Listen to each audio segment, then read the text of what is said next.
람다 레이어로 람다 함수 다이어트 해보기라는 주제로 발표를 맡게 된 이경우라고 합니다. 반갑습니다. 네, 머리가 있을 때 제 사진이고요. 저는 스타트업에서 백엔드 데브옵스 개발자로 근무하고 있습니다. 한때는 CTO도 했었는데 스타트업이 다들 그렇듯이 뭐 하다 보니까 A도 해야 되고 B도 해야 되고 그래서 자주 제 소개를 개발 잡부라고 부르고 있습니다. 네, 이경우입니다.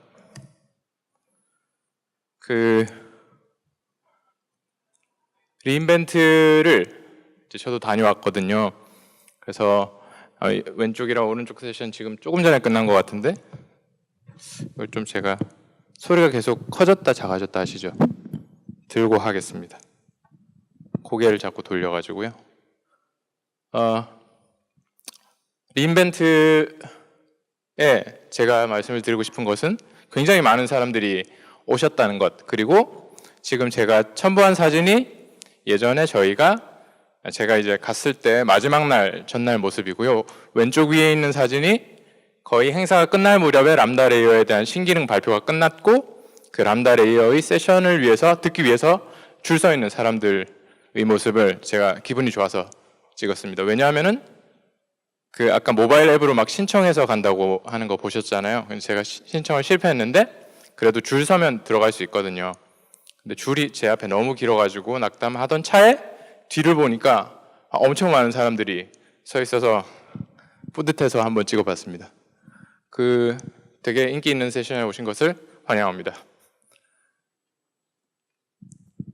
네, 이번 발표의 제 목표는 굉장히 뚜렷하고 분명합니다. 되게 막 앞에 정창훈님 어려운 거 막 하셨는데 저는 멋있게 막 CLI로 하는 거 그리고 뭐 이걸 람다 레이어를 사용해가지고 막 CI/CD 붙이고 뭐 배포하고 멋있는 그런 것들 전혀 안 할 거고요.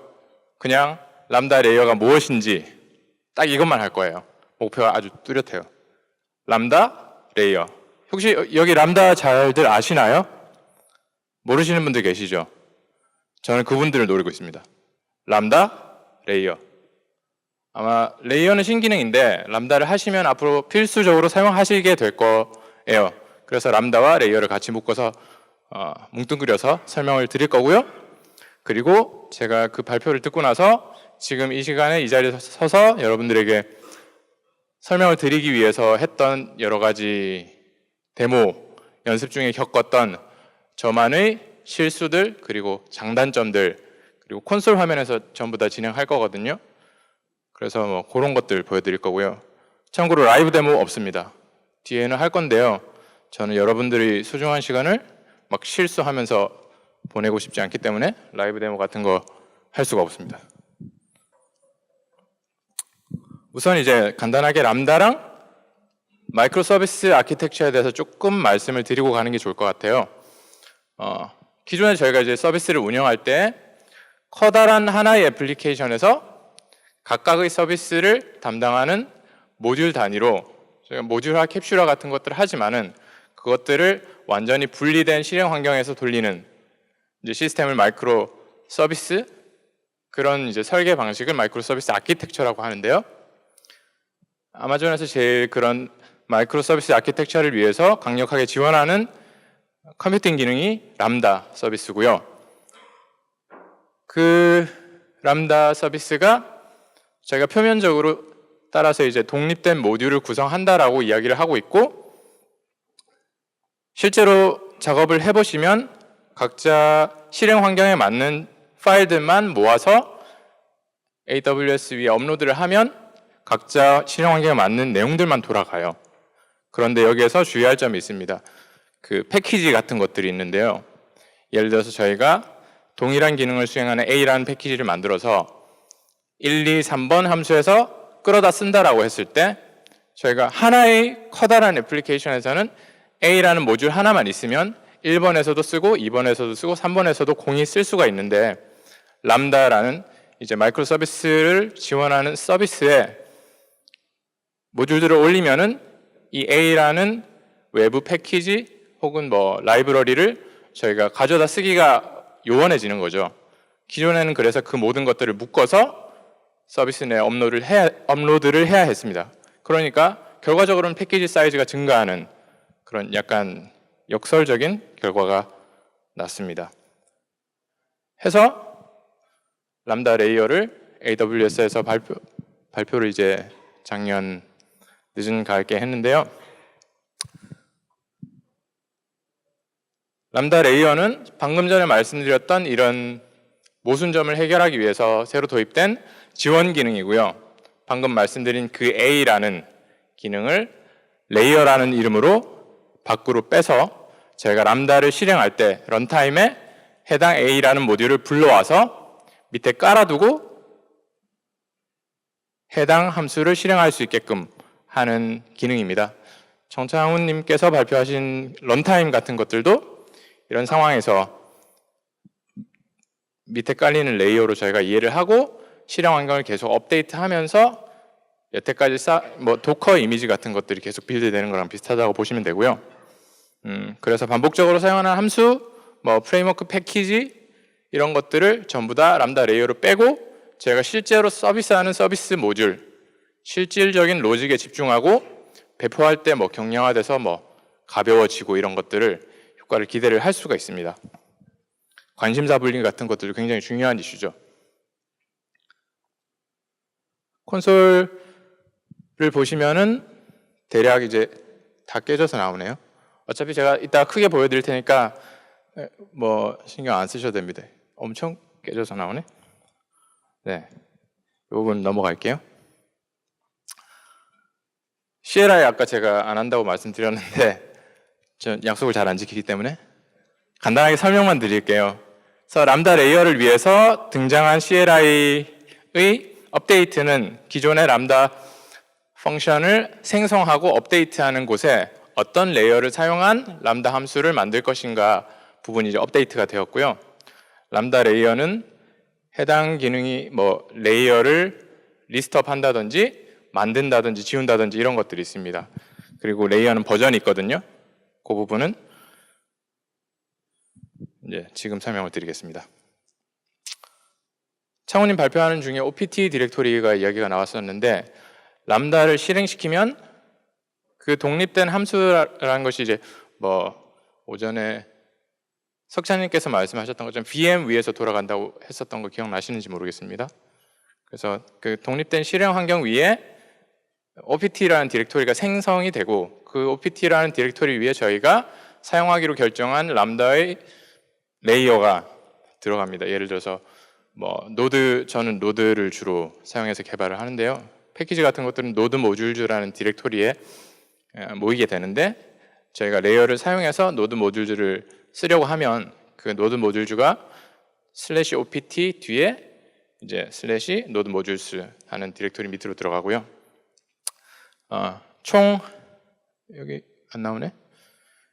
이렇게 해서 하나의 레이어를 저희가 사용하고 두 번째 레이어를 붙이고 세 번째 레이어를 붙이고 하면서 계속 기존에 불러온 레이어의 실행 환경 위에서 새로운 것들이 계속 동작한다고 보시면 되고 이렇게 해서 커스텀 런타임을 중간에 레이어로 넣게 되면은 이제 루비 처음에 아까 창훈님이 말씀하셨던 루비를 첫 번째 레이어로 갖다 붙이고 두 번째부터 루비 패키지를 저희가 임포트해서 쓸 수 있는 그런 적용도 가능하고요. 좀 주의해야 될 점은 그 람다가 이제 사용하는 막 무작정 쓸 수 있는 건 아니거든요.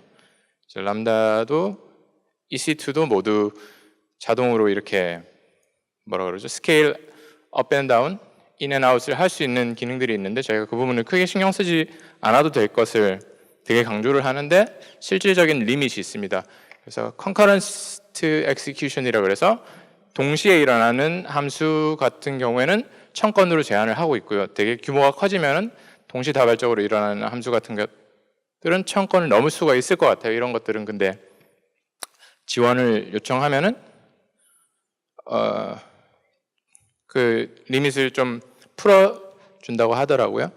마찬가지로 람다를 실행할 때 개인이 혹은 하나의 계정이 하나의 리전 내에 실행할 수 있는 모든 함수의 총 용량은 75기가를 넘을 수 없습니다. 되게 큰 용량 같은데요. 서비스가 뭐 비대해지면 그런 것들도 충분히 가능할 거라고 보지만 이제 람다 레이어가 오면서 저희가 중복으로 계속해서 올리던 패키지가 계속 그렇게 올라갈 필요가 없으니까 사실 레이어가 람다 펑션의 저장 용량을 갉아먹는 건 아니고 그걸 이제 줄여준다고 보는 게 맞겠죠. 그리고 하나의 함수를 올릴 때 그 함수의 용량 제한이 또 256메가로 있습니다. 이 부분은 이따가 조금 더 자세히 말씀을 드릴 수 있을 것 같은데 저희가 zip 파일로 올리면은 그 zip 파일이 실행할 때 한번 압축 해제가 될 거잖아요. 압축 해제했을 때 용량이 256메가를 넘을 수 없습니다. 슬라이드가 나중에 업로드 되면 제가 걸어놓은 링크에 가시면 람다랑 레이어와 관련된 그 리밋들을 다른 숫자들을 조금 더 확인하실 수 있을 겁니다. 방금 말씀드린 대로 노드는 OPT 밑에 노드 모듈즈라는 곳에 들어가서 저희가 패키지를 임포트해 올 수가 있고요. 경로가 조금 달라지겠죠. 저희가 실행 환경이랑 개발 환경에서 그런 관리들을 좀 해야 되고요. 그리고 레이어는 각 함수당 5개까지의 그 임포트가 가능합니다. 그리고 하나의 레이어를 저희가 다른 모듈들을 또 참조해서 임포트할 수 있도록 저희가 구성을 할 수가 있기 때문에 그런 것들을 현명하게 짠다면 5개의 레이어는 그렇게 인색한 리밋은 아니라고 보고요. 아까 말씀드린 대로 레이어로 커스텀 런타임을 실행할 수도 있고 조금 주의해야 될 점은 함수를 실행할 때 다시 한번 말씀드리는 거지만 앞에 실행했던 레이어가 그 다음 레이어에 의해서 덮어진다 이건데요. 조금 이해하기가 어려울 수 있는데 예를 들어서 저희가 레이어로 노드 모듈스가 디렉토리가 생성된다고 말씀을 드렸잖아요. 그 디렉토리 말고 저희가 예를 들어서 index.js라는 Node.js 파일을 하나 만들었다고 치고 두 번째 레이어로 뭐 다른 모듈을 불러왔는데 그 모듈에도 index.js라는 파일이 있어요. 그 압축을 해제했을 때 그러면은 앞에 파일을 뒤에 파일이 덮어 쓴다. 이렇게 그냥 이해를 해주시면 될 것 같습니다. 전체 레이어의 데이터 사이즈는 압축 해제 후 256메가라는 것은 람다 펑션을 포함해서고요.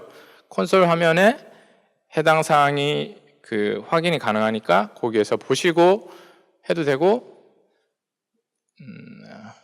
람다를 좀 적극적으로 도입하시는 데는 프레임워크, 서버리스 같은 뭐 프레임워크도 쓰실 건데 그쪽에서도 쉽게 확인할 수 있는 여러 가지 메서드 라이브러리들이 있는 것을 확인했습니다.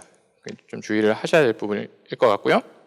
그리고 람다가 한번 적용이 되면 그 함수가 죽을 때까지 계속 사용이 가능하다는 것입니다. 이것은 장점이자 단점으로 작용을 했는데요. 제가 데모를 준비하고 연습해보면서 느꼈는데 어떤 특정 버전의 람다 함수를 저희가 삭제하거나 그 람다 함수가 실행할 때 가져야 할 권한들이 이후에 회수되더라도 일단 특정 함수에 적용된 레이어들은 그 권한이나 실행 능력이 소실되지 않습니다. 계속 돌아가는데 다만 새로운 람다 펑션이 인보크 될 때는 그것이 제한된다 정도만 기억을 해주시면 좋고 레이어가 버저닝이 됩니다. 그러니까 한번 올리면은 이건 수정은 안 돼요. 하지만 새로운 버전으로 계속 올릴 수가 있고 새로운 버전으로 올라간 그 레이어를 기존 버전으로 사용하던 그 람다 펑션에게 새로 계속 업데이트를 해줘야 돼요. 뭐 CLI를 쓰거나 다른 도구들을 써가지고 이 업데이트가 자동으로 갱신되게 하시면 되는데 그게 아니라 콘솔에서 예를 들어서 저희가 간단하게 실험을 하거나 배포해야 될 일이 있을 때 콘솔에서 레이어를 새 버전을 배포하시면 항상 해당 레이어를 사용하는 함수의 버저닝을 같이 업데이트 해줘야 된다는 사실을 참고를 하시기 바랍니다. 아까 라이브 데모 안 한다고 했는데 이것도 거짓말 같은데요. 라이브 아닙니다. 제가 한 땀 한 땀 스크린샷 찍어왔고요. 아까보다 조금 더 큰 화면이라서 보시기에 불편함은 없을 것 같습니다. 전부 다 CLI 화면을 스크린 캡처 해왔으니까 왜 이렇게 흐리게 나오지? 이해되시나요 이게? 뒤에 있는 화면이 조금 더 크니까 빨리 넘어갈게요. AWS 콘솔 화면으로 들어가시면 해당 람다 펑션을 볼 수 있는 화면이 있고요. 여기에서 왼쪽에 메뉴가 4개가 뜨는데 위에부터 순서대로 잘 안 보니까 제가 읽어드릴게요. 대시보드, 애플리케이션, 펑션, 레이어 이렇게 됩니다. 대시보드는 그냥 대시보드고요. 세 번째로 펑션이 람다 함수를 보는 부분이고 네 번째 레이어 항목이 저희가 지금 이야기하고 있는 핵심 주제 레이어를 만들고 적용할 수 있는 화면입니다. 지금 레이어를 만들려고 하고 있어요. 위에 크리에이트 레이어는 보이시죠? 대답 좀 해주세요. 네. C 파일로 만들어서 중간에 저기 업로드 버튼을 통해 가지고 올리면 되고요. 그리고 오른쪽 아래 크리에이트를 누르면은 람다 레이어가 생성이 됩니다. 이때 주의하실 점은 콘솔 기준으로 말씀드릴게요. CLI 같은 것들은 잘 하시니까 왼쪽 밑에 여기 민트색 박스가 보이시는데요. 이게 런타임을 지정하는 부분이거든요. 그러니까 이 레이어는 어떤 실행 환경에서 돌아가는 레이어다라는 것을 여기서 명시를 합니다. 얘는 예를 들어서 저 같은 경우는 Node.js 8.10 버전에서 실행할 것이다라고 명시를 해두면 해당 버전의 람다 펑션에서 이제 이 레이어를 붙일 수 있게끔 나중에 리스트업 됩니다. 업로드가 완료된 모습이고요.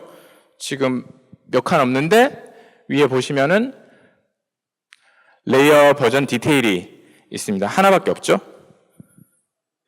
성공하면 이렇게 뜹니다.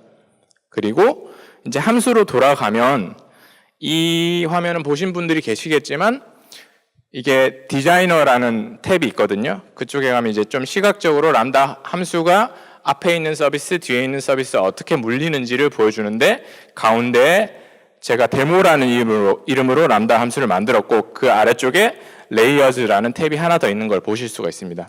그래서 그 레이어 탭을 클릭을 하면 이제 아래쪽에 탭이 변경이 됩니다. 그리고 Add a Layer라는 버튼을 눌러서 아까 전에 업로드한 레이어를 이 람다 함수에 붙여보겠습니다.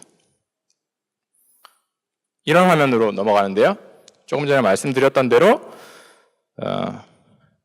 Node.js 8.0으로 설정해둔 레이어들만 왼쪽에 리스트업되고 오른쪽에서 해당 레이어의 어떤 버전을 사용할지도 명시적으로 제가 선택을 할 수가 있습니다. Add 하면 이제 레이어가 하나가 붙었는데 이게 잘 보이시나요? 레이어즈 옆에 괄호에 이제 1이 숫자가 들어가거든요. 그래서 5까지 올라갈 수 있는 거죠. 왜냐하면 레이어는 5개까지 쓸 수가 있으니까요. 코드는 보이시죠? 확대 열심히 했어요. 우선 이제 람다 펑션이 실행될 때 OPT 아래에 뭐가 있는지 그리고 그 루트에 뭐가 있는지 한번 콘솔에 로그를 찍어 보면 오른쪽 저 아래 이제 보시면은 두 번째 줄에 index.js, node modules, 뭐 package.json 뭐 파일들이 이렇게 나열되는 걸 보실 수 있을 텐데 이것들이 제가 이제 패키지로서 쓰려고 람다 레이어를 함수에 붙이고 OPT 디렉토리를 리스트업한 결과물입니다. 아까 불러온 그 패키지 레이어에는 이와 같은 함수를 만들었고요. 제가 지금 데모로 이렇게 스크린샷 데모로 진행할 앱은 뭐냐면 큰 회사에서 S3 버켓을 유저별로 만들어주고 그게 있는지 확인하고 지우고 하는 간단한 기능을 가진 람다 펑션이고 그때 프론트엔드에서 camel case로 사용자 명을 사용할 때 camel case는 S3 버킷 이름으로 못 쓰거든요. 그래서 camel case가 들어오면 걔를 갖다가 뭐라 그러죠? 스네이크 케이스라 그러나요? 케밥 케이스라 그러나요? 중간에 하이픈을 넣어서 이제 camel case의 대문자 부분을 분리해주는 string이라는 npm 모듈을 설치를 하고 그걸로 format username이라는 함수를 만들고 이것을 레이어로서 저희가 나중에 실제로 실행하는 함수에서 가져다 쓰려고 합니다. 그리고 아까 제가 버저닝에 대해서 말씀을 드렸잖아요. 그리고 레이어의 순서의 중요성에 대해서 말씀을 드렸잖아요. 이따가 제가 버켓에 대해서 이야기를 할 건데 버켓을 체크하고 생성하고 지우고 리스트업하는 함수를 만들기 전에 만약에 얘를 우리가 잘못 덮었으면 어떤 결과가 나올지를 보여드리기 위해서 가짜 함수를 만들어 보겠습니다. 가짜 함수는 그냥 저걸 뭐라고 하나요? 찡그린 얼굴을 콘솔에 찍도록 만들어 뒀습니다. 참고로 기억해 주세요. 그리고 실제로 저희가 S3 버킷을 생성하고 하는 함수는 이와 같이 작성을 했습니다. 먼저 체크 전부 다 S3 SDK를 사용해서 S3 버킷을 생성하고 삭제하고 하는 건데요. 체크는 해당 이름의 버킷이 있는지 없는지를 확인합니다. 이제 버킷 명을 생성할 때는 유저네임과 이제 입력된 버킷 명을 하이픈으로 합쳐서 넣고요. 아래쪽으로 스크롤 다운하면 이제 죄송합니다. 지우고 리스트업하는 함수를 만들었습니다. 리스트업하는 함수에는 이제 해당 유저의 버킷만 리스트업 할 수 있도록 내용을 조금 필터했고요. 저희가 S3 SDK의 버킷을 리스트업하는 함수를 불러오면 그 안에 해당 함수의 생성 일자 그리고 이름이 같이 들어오거든요. 그래서 이름만 추린 다음에 그 이름이 지금 이 함수를 호출하는 사용자 이름과 동일한지 봐서 그 함수가 사용자 이름과 동일한 것만 이제 내보내도록 하는 거죠. 그래서 총 4개의 함수 check, create, remove, list가 생성이 됩니다. 이것이 조금 전에 보여드린 가짜 함수 이름과 동일하죠. 그리고 파일명도 제가 전부 다 S3로 지었어요. 그러니까 S3.js를 레이어 순서를 잘못 설정을 하면 지금 이 찡그린 얼굴이 나오겠죠. 콘솔에 찍었을 때. 네. 보시면은 아까 전에 그 이름 변경하는 함수가 1번으로 지금 레이어 1번으로 아래쪽에 붙어 있고요. 두 번째로 S3 utils라는 이름으로 노란색 표시를 해놓은 게 두 번째 레이어입니다. 여기에 있는 순서대로 로드가 돼요. 그리고 사용자 인풋은 이와 같이 받도록 제가 테스트 케이스를 작성을 했습니다. 유저네임은 그냥 유저네임이고요. 버킷 네임은 바구니 해서 성공적으로 버킷이 생성이 되면 유저 하이픈 네임 하이픈 바구니라는 이름의 S3 버킷이 생성이 되겠죠. 해당 함수를 간단히 설명드리면 우선 사용자 입력을 이벤트 함수에서 받아오고요. 아까 제가 람다 말씀드린다고 그랬는데 람다 설명이 너무 없는데 람다 함수의 핵심은 export.handler라고 하는 이 모듈 엑스포터에 붙여주는 함수가 메인 함수예요. 그래서 해당 람다 함수를 인보크하면 지금 export.handler에 붙어있는 함수가 실행이 됩니다. 이 함수는 이벤트, 컨텍스트, 콜백 3개의 인자를 받는데 이벤트가 이제 해당 람다가 실행됐을 때 어떤 이벤트를 통해서 실행됐는지를 주고 거기에 어떤 인자가 들어오는지를 주는 인자고요. 그 다음에 마지막으로 콜백이 저희가 함수 실행의 결과를 내보내는 건데 첫 번째로 에러를 보내고 두 번째로는 해당 함수의 실행 결과를 보냅니다. 우선 이제 이벤트로부터 저희가 유저네임 아까 설정했던 버킷네임 2개를 인자로 받아와서 일단 콘솔에 찍어 볼게요.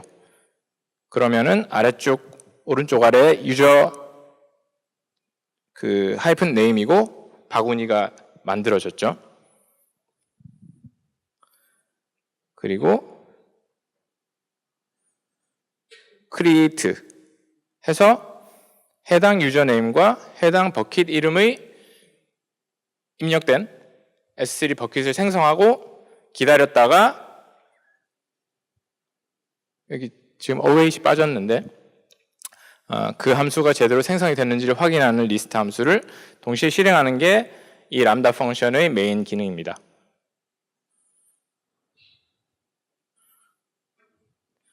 만약에 실행 중에 타임아웃이 걸린다거나 하면 아래쪽으로 탭을 내려서 실행 시간을 조금 더 여유를 둘 수가 있고요. 저는 30초로 조정을 한번 해봤고요.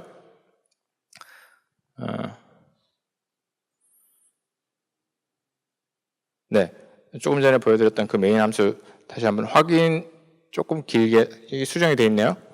조금 크게 들어가는 화면이고 찍으면 결과가 이와 같이 해당 버킷이 생성됐다고 뜹니다. 그런데 그리고 이제 S3 콘솔 들어가면은 해당 버킷이 나와 있는 걸 확인하실 수 있어야겠죠. 그런데 아까 말씀드린 것처럼 해당 람다 펑션에 붙는 레이어의 순서를 제가 변경을 해보겠습니다. 아래쪽에 붙은 탭에서 레이어를 클릭하면은 위에 붙어있는 버튼 중에 뭐 레이어 추가하는 버튼 말고 순서를 조정하는 버튼이 있거든요. 왜냐하면 순서가 중요하니까 그런 것들은 바로바로 수정할 수 있게 되어 있는데 제가 아까 밑에 있는 것들을 지금 위로 올렸습니다. 그리고 다시 실행을 하면 이제 해당 함수가 전부 다 실행이 제대로 안 되고 그냥 찡그린 얼굴만 나오는 결과를 보실 수가 있습니다. 이거 제가 사기치는 거 아니고요. 며칠간 밤새서 계속 만들었거든요. 이제 하면서 겪었던 문제점들은 조금 이따가 더 설명을 드리겠습니다. 그리고 그 람다를 조금 더 적극적으로 사용하시는 분들은 많은 분들이 서버리스 패키지를 쓰실 텐데 서버리스에는 패키지라는 명령어가 생겨서 해당 레이어 기능을 지원하고 있으니까 이 부분도 참고하시면 좋을 것 같습니다. 네. 앞으로 조금 돌아가서 다시 한번 말씀을 드려야 되겠네요. 뒤에 장표가 조금 달라가지고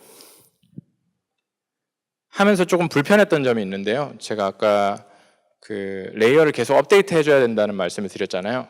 그러니까 해당 레이어를 제가 계속해서 잘못돼가지고 새로 계속 업로드하고 버전 막 제가 실제로 테스트할 때는 이 지금 데모에 나오는 레이어를 13번, 15번씩 2번에 나눠가지고 올렸거든요. 그러니까 총 30번을 계속 테스트하면서 버그를 잡아냈는데 람다 펑션은 지금 보시는 것처럼 화면에서 바로 에디트를 할 수 있는 기능이 지원이 되는데 레이어는 그렇지 않아서 저희가 버그가 있으면 계속 새로운 버전을 zip 파일로 올리든 S3에 올려가지고 그걸 참고하게끔 하든 변경을 해야 되는 문제가 있고요. 그리고 이제 그렇게 해놓고 계속 함수에 적용되는 레이어 버전도 수정을 해야 되는 거죠. 그게 제대로 안 되면 계속 에러가 나는 거죠. 버그 수정도 어렵고 그 다음에 실시간으로 볼 수도 없습니다. 그런 부분 참고하시고 계속 적용을 해주시면 좋을 것 같습니다. 하지만 이제 람다 레이어는 저희가 이제 반복적인 작업은 뭐 2번 이상만 가도 전부 다 모듈화 하라는 이야기가 있잖아요. 필수적인 람다의 지원 기능이고 앞으로 만약에 람다를 실질적인 서비스에 도입해서 쓰시는 분들은 꼭 이제 참고하셔가지고 사용을 하셔야 될 것 같고 다시 한번 정리드리면 레이어는 람다 실행 환경에 로드되는 모듈이라고 정리를 할 수가 있을 것 같습니다. 환경 변수 같은 것들도 레이어에서 쓰는 것들은 람다 기준으로 전부 다 똑같은 환경 변수를 가져다 쓸 수가 있고요. 그리고 람다 레이어 기능을 통해서 저희가 기존에 어쩔 수 없이 람다 패키지로 묶어야 했던 외부 모듈들을 이제 드디어 따로 뺄 수가 있게 됐습니다. 관리 비용이 상당히 줄어들 거고요. 저희가 람다 펑션으로 돌리는 그 람다 함수에는 실질적으로 저희가 관심을 가지고 집중해야 되는 서비스 로직만 이제 적용을 할 수 있게 되는 거죠. 당연히 배포하는 코드의 사이즈 자체가 작아지는 거고요. 배포할 때도 훨씬 더 가볍게 배포를 할 수가 있겠죠. 네. 마지막으로 이렇게 해서 기존에 저희가 람다 함수에서 중복해서 계속 각 펑션을 배포할 때마다 포함시켜서 묶어야 했던 패키지가 이제 드디어 람다 함수에서 벗어나게 됐습니다. 모듈 다이어트 제목이 제가 만든 게 아니라 가지고 사실 조금 입에 잘 안 붙는데 실질적으로 이제 제일 큰 람다 레이어의 이득이라고 할 수 있겠네요. 네. 이런 부분 참고하셔가지고 이제 아마 오늘 진행되는 세션 중에 지금 세션이 제일 실용적이고 쉬울 거라고 자부하는데 꼭 가셔가지고 람다 함수 한번 실행해 보시고 레이어도 적용해서 서비스 배포에 큰 도움이 되시길 바랍니다. 이상입니다.